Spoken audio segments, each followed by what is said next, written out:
इस वीडियो में हम लोग ऐसे मैप देखने वाले हैं जिसको देखकर तुम लोगों का IQ रूम टेम्परेचर से ऊपर हो जाएगा। Japan's economic shift in one image 1995 versus 2025। Japan की इकोनॉमी बड़ी थी पूरे एशिया को मिलाकर भी, और अब वो चाइना के 4 प्रोविंस से छोटी है। बैक इन 1995 क्या होता था ना, उस टाइम पे भाई यूएसए की फटी पड़ी थी कि भाई जापान पीछे कर देगा उसको। लाइक जापान ऑलरेडी 2/3 हो चुका था अमेरिकन इकोनॉमी के, और काफी तेजी से बढ़ रहा था उस टाइम पर 1990s। वो जापानीज इकोनॉमी का पीक भी हुआ करता था, और अब 2025 में जापान की इकोनॉमी 30-35 ईयर्स पहले जितनी थी उससे ज्यादा छोटी है, जो कि थोड़ा सा कंसर्निंग है क्योंकि इनकी इकोनॉमी बड़ी नहीं है बिल्कुल। प्रोबेबली महाराष्ट्र भी जापान को पीछे कर सकता है एक दिन, मे बी 50 साल बाद, 60 साल, who knows. Change in number of working age people between 2024 और 2050, मतलब अगले 25 साल के अंदर कितनी वर्किंग एज लोग जोड़ेंगे। वर्किंग एज वही पॉपुलेशन होती है जो ज्यादातर काम करती है, you know, adults kind of 18 से लगभग 64 के बीच में, 65 ईयर्स के बीच में पॉपुलेशन होती है, ये होती है वर्किंग क्लास। और ये काफी ज्यादा जरूरी होती है किसी भी देश को बढ़ाने के लिए। जैसे इंडिया में काफी ज्यादा वर्किंग क्लास लोग बढ़ते आ रहे हैं, ऐड होते आ रहे हैं। चाइना जब पीक में पहुंचा था वर्किंग क्लास एज की, तो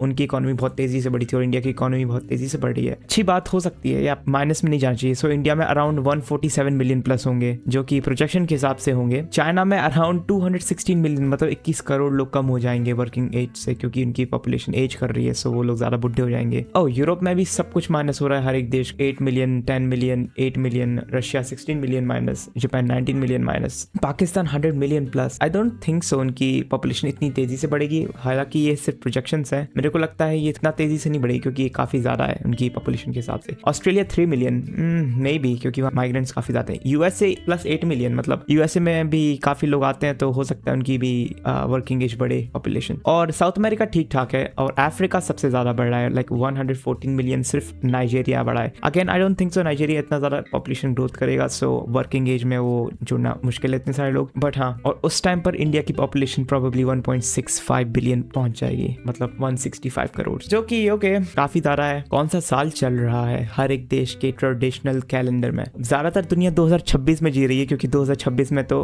26 में तो दुनिया खत्म है, लेकिन दुनिया खत्म नहीं हुई। मोस्ट ऑफ द कंट्रीज 2026 में चले, जो ऑल्सो लाइक क्रिश्चियनिटी के बाद से शुरू हुआ था। इंडिया यूज कर रहा है Indian national, which is 1947, so अपन अभी आजाद हुए हैं। 2026 is our second independence day I guess. Chinese 4723, ये रियल डील है। मेरे को लग रहा है ये बता रहा है कि चाइना कितना पुराना है असली में सिविलाइजेशन। ये अच्छा नंबर हो सकता है बताने के लिए। Japan is actually 8 years old really, और दुनिया के सबसे ज्यादा बुढ़े लोग वहां पर हैं। हिब्रू 5786, ये भी सिविलाइजेशन को डिनोट कर रहा है। हिजरी इस्लामिक 1447, ये भी आई थिंक ये इस्लाम के बर्थ जब शुरू हुआ था उसके बाद ये काउंटिंग शुरू हो चुकी थी कैलेंडर की, so make sense. Even Pakistan भी ये यूज कर रहा है। और 1404 for Iran and Afghanistan, may be Shia Islam शुरू हुआ होगा उस टाइम पर, आई डोंट नो, लेकिन Afghanistan why I don't know. North Korea is living in 115 year, Taiwan भी, और नेपाल है 1146। माफ करना, मेरे को हिंदी अच्छे से नहीं आती। म्यांमार है 1388 में। ये काफी बढ़िया है यार, लाइक सबसे पुराना है इसमें इसके हिसाब से Hebrew and China, I mean जो इजराइल यूज कर रहा है और जो चाइना यूज कर रहा है, और सबसे यंग है Japan. In India, China, Nepal there is deep calendrical diversity. तो इंडिया के अंदर काफी सारे कैलेंडर्स हैं जो कि यूज हो सकते हैं, लेकिन इसमें सबसे मेन वाला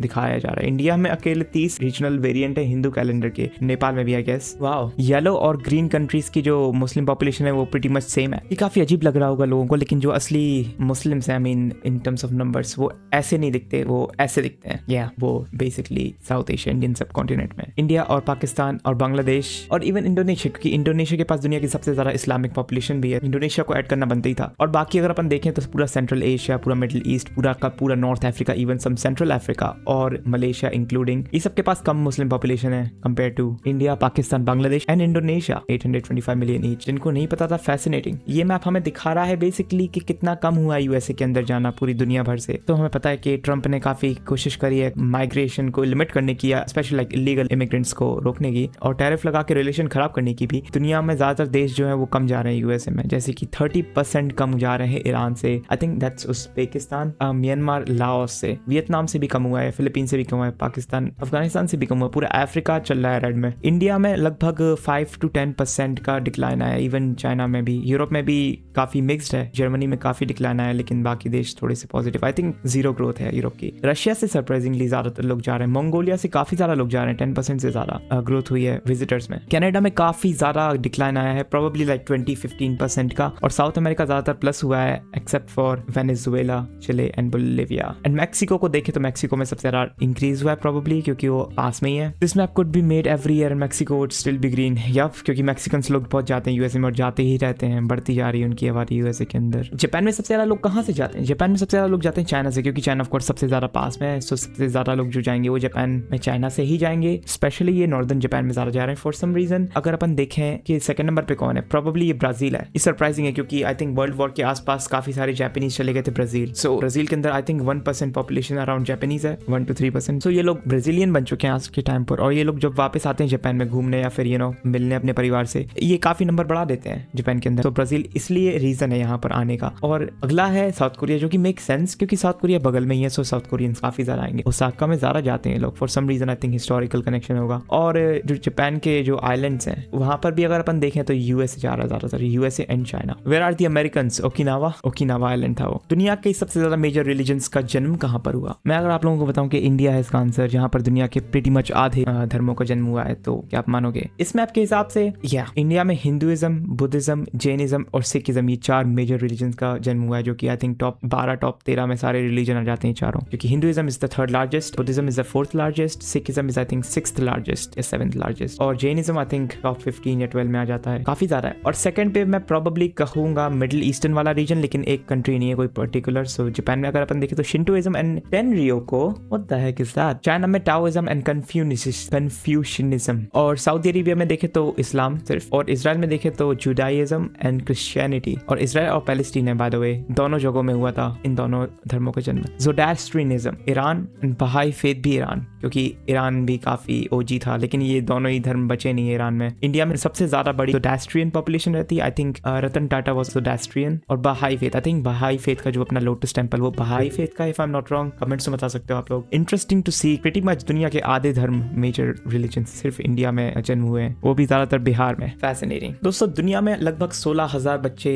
1 घंटे में जन्म लेते हैं। और वो लोग कहाँ जन्म लेते हैं? इस मैप में दिखाया जा रहा है कि ज्यादातर लोग जो है वो इंडिया में जन्म लेते हैं। एंड इंडिया के बाद ये है चाइना, क्योंकि चाइना के पास 2nd लार्जेस्ट पॉपुलेशन है। I think make sense. Africa काफी ज्यादा बढ़ता जा रहा है, और एशिया तो नंबर 1 रहेगा ही काफी समय तक, आई थिंक अगले 20-25 साल तक। और फिर अफ्रीका में ज्यादा बच्चे होने लगेंगे। एंड यूएसए भी थोड़ा बहुत है, मैक्सिको भी अच्छा खासा इसका ठीक है, लाइक बाकी एरिया, स्पेशली ये एरिया में तो बहुत ज्यादा है। Fun fact, I once held the title of youngest person on earth. सही बोला, हर एक इंसान एक समय पर सबसे यंगेस्ट बच्चा हुआ करता था। सो याली देशों ने एक्सेप्ट कर लिया था कि मदुरो जीत चुका है 2024 का election, even though like he is a dictator, like election doesn't make sense, but okay. So ये है हमारा वेनेजुएला। जो रिकॉग्नाइज नहीं करते वो यूएसए की वजह से नहीं करते, और जो रिकॉग्नाइज करते हैं वो भी यूएसए की वजह से नहीं करते। ऐसा क्यों? क्योंकि जो रेड कंट्रीज है वो डिक्टेटरशिप में नहीं मानती, वो डेमोक्रेटिक है ज्यादातर, और यूएसए के बोलने पे चलती है। तो जो यूएसए बोल देगा वही सुन लेंगे, जैसे कि जापान, साउथ कोरिया, यूरोप, ज्यादातर पूरा अमेरिकन स्फेयर, ऑस्ट्रेलिया, न्यूजीलैंड, ये सब यूएसए कहने पर चलती हैं। जो यूएसए ने बोला वो मान लेंगे। The reason is communism, dictatorship, USA से दूर होना। और ये ग्रीन देशों का रीजन भी सेम है, कम्युनिज्म, डिक्टेटरशिप और यूएसए से दूर होना, क्योंकि जो यूएसए के साथ नहीं होता वो होता है चाइना, ईरान और रशिया के साथ। And that's why we have China, Iran, Russia, even Syria recognizing Maduro. लेकिन आई थिंक सीरिया अब चेंज हो चुका है प्रोबेबली, क्योंकि यूएसए की साइड हो चुका है आई थिंक, जब से तख्ता पलट हुआ है वहां पर। Not stated as usual, India और अफ्रीका के काफी सारे देश हैं न्यूट्रल, जो कि इंडिया प्रीटी मच हर चीज में होता है। परसेंटेज ऑफ लोग जो कि सोचते हैं कि बच्चे करने उनकी मोरल ड्यूटी नहीं है। अकॉर्डिंग टू बायोलॉजी एवोल्यूशन, बच्चे करना is the duty of every living organism, क्योंकि हर एक लिविंग ऑर्गेनिज्म का काम है जीन्स पास ऑन करना ओवर द जनरेशन। लेकिन आज के मॉडर्न टाइम के हिसाब से देखें तो प्रोबेबली इसका आंसर बीच में है, क्योंकि यूरोप में अगर अपन देखें, जो कि सबसे ज्यादा डिसएग्री करने वाला कॉन्टिनेंट है प्रोबेबली, वहां पर स्वीडन में सिर्फ 8% लोग कह रहे हैं कि बच्चे करना उनकी मॉरल रिस्पॉन्सिबिलिटी है। बाकी यहाँ कोई नहीं कह रहा है। सो पूरा वेस्टर्न और नॉर्दर्न यूरोप बच्चे करना ही नहीं चाहता, और वो लाइक प्रोबेबली कम ही करेंगे और ज्यादा। और ईस्टर्न यूरोप में अभी भी थोड़ा बहुत तो सोच रहे हैं आधे लोग कि बच्चे करना इंपॉर्टेंट है। I mean it's not important in this society, लेकिन अगर तुम्हें अपना देश का पॉपुलेशन बचा के रखना है, इकोनॉमिक ग्रोथ रिजर्व करके रखनी है, सिस्टम काइंड ऑफ बचा के रखना है, लाइक सो बच्चे करना